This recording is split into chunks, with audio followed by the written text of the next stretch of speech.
This is our new RPG we have coming out on the DS, due out June 9th. It's called Black Sigil, Blade of the Exile, and it's an epic RPG adventure. It's an homage to some of the old school Super Nintendo 16-bit RPGs, done in that sort of 2D style, but it's a totally new storyline, totally taking the best things from some of the old games and putting it together into one game. Basic storyline is starts off with Kairu. He's a young knight. He's actually trained to become a knight, and he's excellent with the sword, but he lacks magic skill, and he comes from a world where everyone naturally has magical powers. And so the fact that he doesn't have magic kind of makes him an outcast, especially because the last person who didn't have magic turned out to be a very bad guy and brought a lot of death and destruction to the world. Because of his lack of magic, he's banished to out into the woods, and that's kind of where his adventure begins. He and his stepsister are trying to find their way back to their hometown, while at the same time also exploring himself and finding out about his own past. We're looking at about 40 hours of gameplay for the single-player storyline, and that doesn't include lots of side quests, tons of special items to find, as well as 2 hidden characters. All included, you could easily spend upwards of 60 hours to get to a 100% complete game here with Black Sigil. It's active time battles, but we've also added a sort of a strategic, tactical element to that, in that you can move your characters around on the battle screen. Some battle maps will have obstacles, or you'll only have a certain range of attacks, and so you'll also have to strategically place your characters in order to get to the battles as best as possible. Looking at over 100 different magic spells, over 150 weapons, 150 types of armor, 200 types of items. So there's definitely a lot there to explore and find out. A lot of customizations available with the different armor and weapons and items. Let's see. Do that. How many endings does the game have? Yeah, there's 7 different endings in the game, depending on which characters you have, as well as whether or not you get the good or the bad ending. And the storyline's really great. There's a lot of dialogue. It's really in depth. The characters are really well developed. They're fully fleshed out. They all have their own personalities, and they're not just stereotypical either.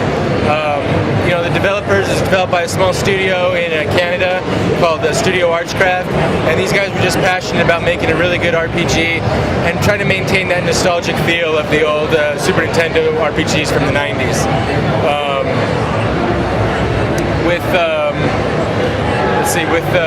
Let's talk about the 7 different endings. The storyline, there's also a good level, there's a good amount of humor in the storyline, trying to keep it light and upbeat, but at the same time there's a lot of serious drama that goes on as well. Another cool feature is you can have 3 characters in your party at any time. Like I said, there's 8 total characters, including 2 secret characters.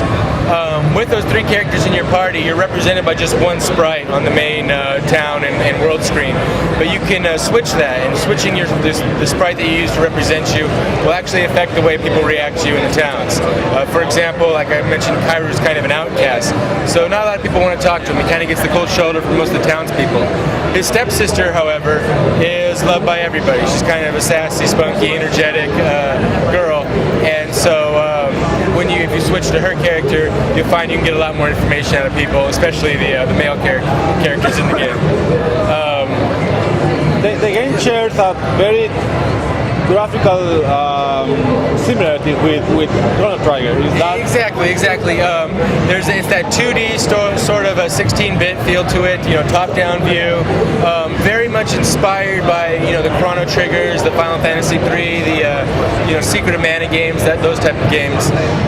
So the style is similar, yet it's updated for the DS. There's more vibrant colors. Very detailed maps and dungeons and towns, lots of places to explore, a huge overworld map, tons of towns, tons of dungeons, epic boss battles, huge full-screen boss battles. The game was actually originally developed for the GBA, but when the Nintendo DS came out, we decided to switch it, update it, would work even better for the DS.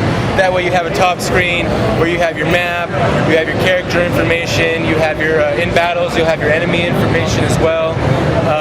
and also we fully integrated the touchscreen. So you can play the entire game without using the touchscreen, or if you prefer, play the entire game using the stylus and the touchscreen as well. Yeah, I mean that's a good breakdown of it. Lots of different monsters to fight, lots of different enemies. Why the game was delayed so many times? There were various reasons for the delay. I mean, obviously a platform switch, all sorts of business side things as well. And we wanted to make sure the game was fully polished as well. We wanted to be a fun experience the whole way through. Make sure that there weren't any glitches or anything that would take away from the full experience of the game. And so we wanted to make sure it was, like I said, fully polished game.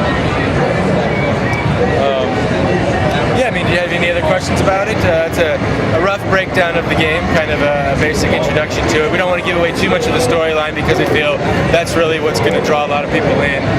It is a really epic story. Like I said, easily 40 hours just to go through the main storyline, and tons of side quests, items to find, ultimate weapons to get to really max out your characters. And yeah, I mean, that's the basics. Okay, thank you for your time. Thank you.